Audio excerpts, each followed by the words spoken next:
Hello అండి. So Pahalgam ఉగ్రదాడి మీద మీ స్పందన ఏంటి? పాలకం ఉగ్రదాడి చూశానండి. చాలా దారుణమైనది.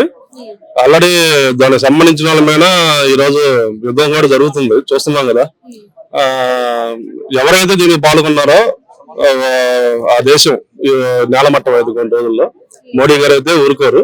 దీనికి సంబంధించి ఎవరెవరైతే ఉగ్రవాదులు పోషిస్తున్నారో, ఇక్కడైతే ఎవరైతే ఉగ్రవాదులకు షెల్టర్ ఇస్తున్నారో వాళ్ళందరినీ దీనికి బాధ్యులే.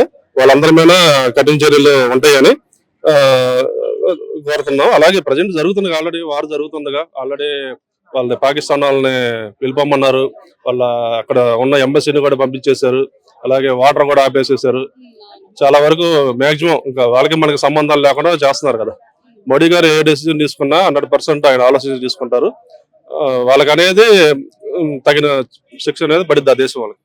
సో ఇప్పుడు ఏంటంటే ఒక న్యూస్ వైరల్ అవుతుంది. ప్రభాస్ గారు చేస్తున్న ఫౌజీ మూవీలో హీరోయిన్ ఉంది కదా, ఇర్మాని. సో తను పాకిస్తానీ అని చెప్పేసి ఆ మూవీ నుండి తన్ని బహిష్కరించాలి అని చెప్పేసి కూడా కొంతమంది అంటున్నారు. దాన్ని మీరు ఏ విధంగా? తప్పే ఉంది దాంట్లో. ఇప్పుడు పాకిస్తాన్ వాళ్ళతో మనకి సంబంధం లేదనుకోని ఒక డెసిజన్ వచ్చినాక ఆ హీరోయిన్ ఎలా పెడతారు?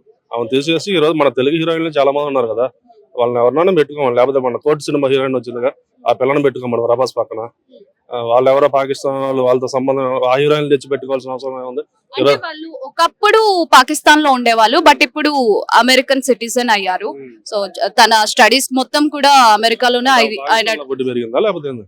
ఆవిడ పుట్టింది మాత్రం పాకిస్తాన్ లో, బట్ పెరిగింది మాత్రం అమెరికాలో అని తెలుస్తుంది. ఏదైనా కానీ ఇప్పుడు ఆ సినిమా డైరెక్టర్, ఆ సినిమా నిర్మాత వాళ్ళు డెసిషన్ తీసుకోవాలా నేను అనుకుంటున్నాను. నాకు తెలిసి ఇప్పుడు మంచి మంచి హీరోయిన్లు ఉన్నారు మన వాళ్ళు.